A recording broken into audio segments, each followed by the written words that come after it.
Assalamualaikum tuan-tuan. Inilah dia telaga yang dibina oleh Muhammad Nur Sulaiman tuan-tuan pada 6 tahun yang lepas.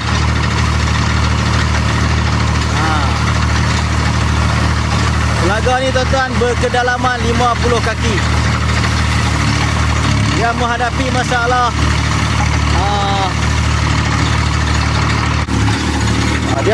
masalah bekalan air yang tak cukup tuan-tuan.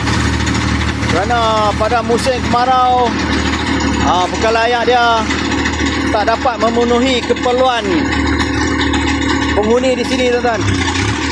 Maka setelah kita berbincang semula, tuan dia panggil kita mai bincang semula macam mana nak buat.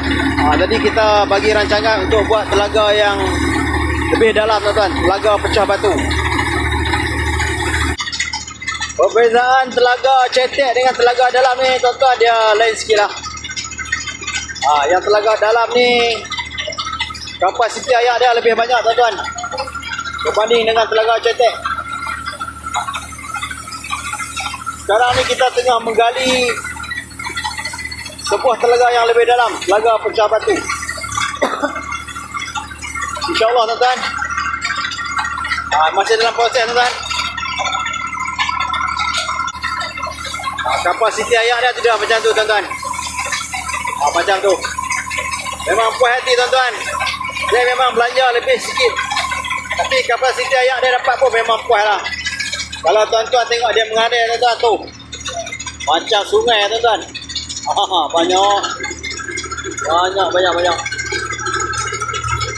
Tu.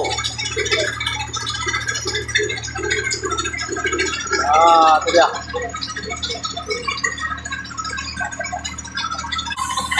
InsyaAllah sekali ni kita harap telaga ni dapat menampung keperluan penghuni-penghuni di sini. InsyaAllah.